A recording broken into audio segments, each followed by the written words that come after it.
Shalom, chers amis internautes, vous tous qui êtes branchés sur Tamisanic TV, dans cette émission Salut pour tous. Nous sommes très heureux de vous retrouver encore aujourd'hui pour la suite de notre programme, surtout à ceux qui sont habitués maintenant avec nous et qui connaissent les buts de notre combat. Pour parachever, s'il faut que je dise cela, mais je sais que c'est un message qui peut continuer de temps en temps, parce que je sais qu'il y a des gens parmi vous qui auront des questions à poser. Il y aura ceux qui vont peut-être trouver que nous avons vraiment exagéré. Il y a ceux qui vont trouver quand même que non, en tout cas c'est bon, mais laissez-moi vous dire. Il y a une question que nous nous posons, nous tous. Nous ne comprenons pas. Comment les traducteurs ont fait que de Yehoshua, ils nous amènent Jesus par les Grecs, Jésus par le français. Ce mécanisme-là, nous ne les comprenons pas. Ça nous dépasse. Parce que si vous vous rappelez très bien,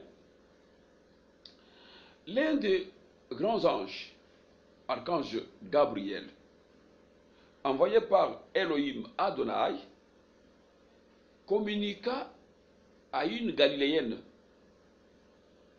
hébraïque, Myriam, les saints et sacrés noms de l'éternité à l'éternité en la langue hébraïque.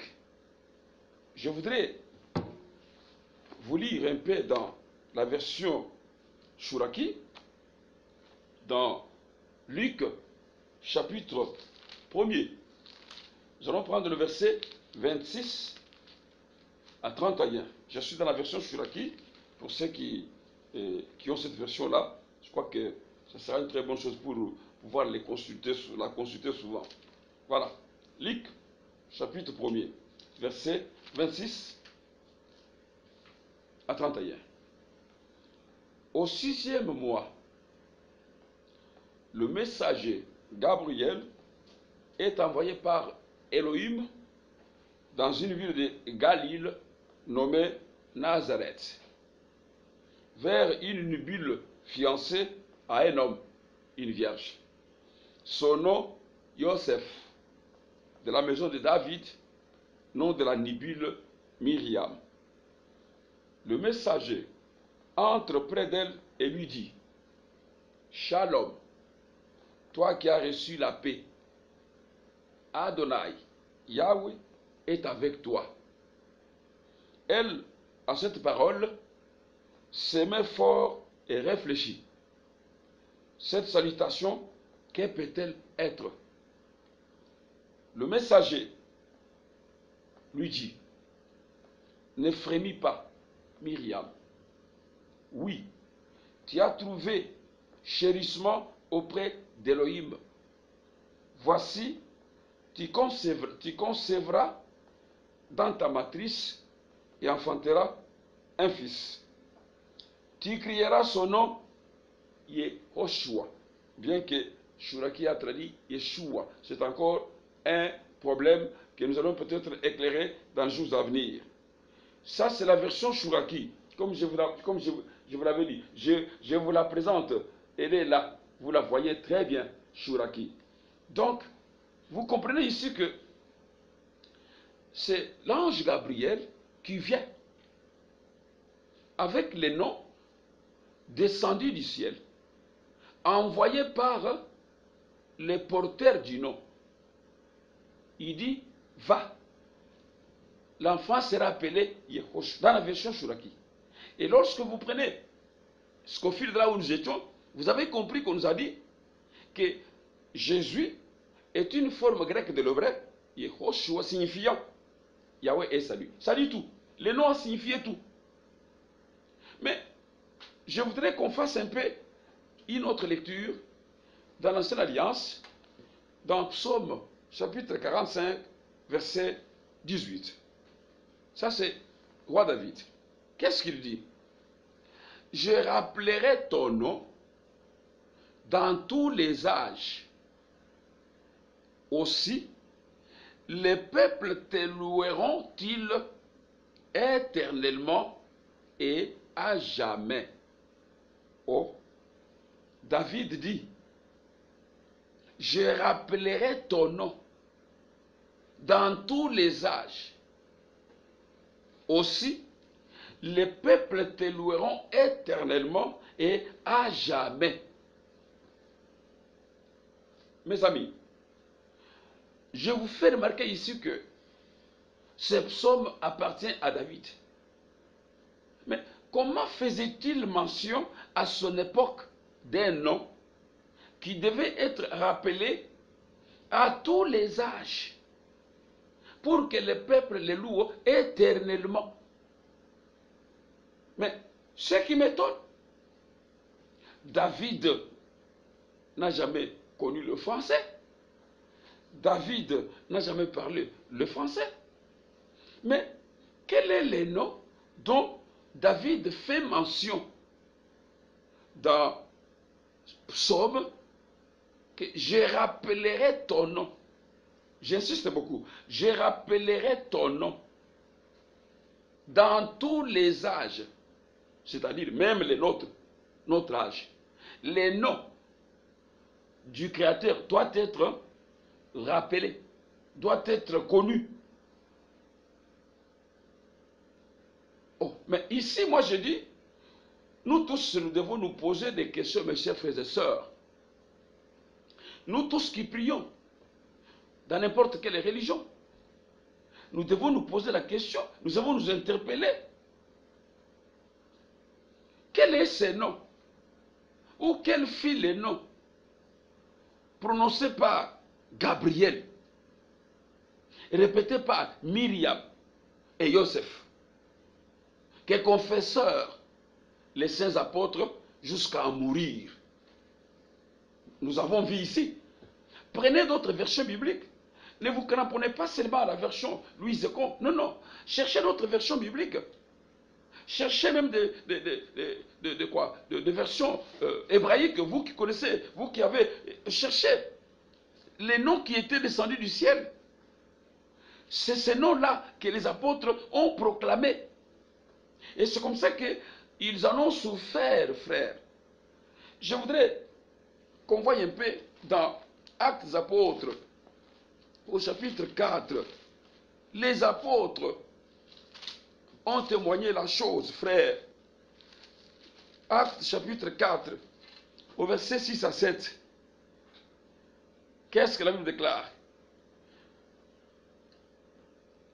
Commençons par le verset 5. Le lendemain, les chefs du peuple, les anciens et les scribes s'assemblèrent à Jérusalem avec Anne, le souverain sacrificateur, Caïphe, Jean, Alexandre et tous ceux qui étaient de la race des principaux sacrificateurs.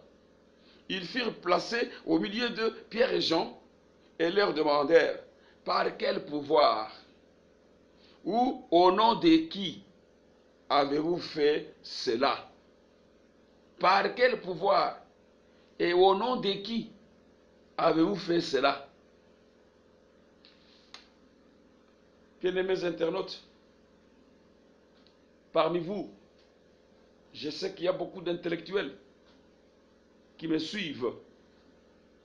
Il est notoire de se rappeler que la langue du roi Clovis, de Franck, le français donc, amélioré par Voltaire, par Boileau, etc., a vu les jours au 5e siècle de notre ère, à partir de 476, précisément à la chute de l'Empire romain d'Occident, définitivement ravagé par les Lombards, devenus aujourd'hui les Italiens. C'était en 579. Alors, il est ainsi clair et véridique que tous ceux qui avaient vécu au 1er siècle, en l'occurrence Myriam, Shaul, on a traduit par Paul, Kepha, on a traduit par Pierre, etc., n'avaient jamais prononcé les noms français. Parce que le français est apparu vers le 4e siècle de notre temps. C'est clair. Tout intellectuel qui se respecte doit comprendre que ce que je dis là est vrai. Et alors, nous nous demandons aujourd'hui comment les traducteurs ont fait que les noms Yehoshua soient complètement effacés, cachés, à marge, en bas du texte, tandis qu'au milieu du texte, ils ont mis les noms qu'ils ont traduits, et même sur la terre des hommes. Alors, de la part de qui? Et son insertion dans les Saintes Écritures, depuis quand? En quel siècle? Par quelle prophétie? Par quelle main? Ou par quelle autorité? Ce sont des questions que nous devons nous poser. Parce que lorsque nous continuons avec les Écritures, nous voyons que Charles de Tarse, il met en garde la génération future, c'est-à-dire la nôtre comme notre génération, que si un autre venait vous apporter un autre Yahushua que nous vous avons prêché, qu'il soit anathème. Galates chapitre 1er, verset 6 à 10. 2 Corinthiens chapitre 11, verset 4. Paul, vous le savez bien, il est mort avant même que le français puisse paraître sur la terre. Mais alors, vous croyez que Paul, quand il a prêché, chers amis, il a prononcé le nom de Jésus-Christ? Je ne pense pas. C'est un nom qui avait été traduit par les Grecs. Mais la question que nous posons, pourquoi ils n'ont pas voulu garder ce nom-là tel qu'il a été donné par l'ange à Myriam? Je vais vous faire voir aussi quelque chose aussi de très important. Toute traduction de la Bible, que ce soit Louis Zécon, que ce soit Darby, que ce soit Taube, que ce soit Français courant, Abbé Crampon, traduction du monde nouveau, Bible de Jérusalem, etc., que nous lisons, sont de l'imprimerie de Gutenberg. Vous connaissez vous tous? Quand est-ce que l'imprimerie de Gutenberg a vu le jour? C'était vers 1453. Donc vous comprenez, c'est 1453 que l'imprimerie de Gutenberg a commencé à traduire. Bon, alors maintenant, comprenez maintenant. Les noms qu'il nous donne, toutes ces Bibles ici, qu'il nous fait lire aujourd'hui, est-ce que dans le manuscrit de Matthieu, manuscrit de Marc, manuscrit de Luc, de Jean, Paul, Jacques, Pierre et Jude, est-ce qu'il y avait les noms que les traducteurs nous ont donnés aujourd'hui? Alors nous posons la question, quel a été le mobile qui leur avait poussé à pouvoir donner ou changer ou traduire les noms? Pendant que tous les grands rois qui ont gouverné ce monde, tous les empereurs qui ont fait même des dégâts dans ce monde, leurs noms sont gardés comme tels dans les archives jusqu'aujourd'hui. Mais qu'est-ce qui fait que les noms du Sauveur a été changé, a été traduit, a été modifié? C'était pour quelles raisons? Voilà, mes chers bien-aimés, les questions que nous devons nous poser. Donc, chacun de nous devrait s'être profondément posé tout ce tas de questions pour savoir si réellement il est dans la vraie foi. Ce n'est pas un tabou. Nous devons nous le dire. Nous devons nous le dire, bien-aimés.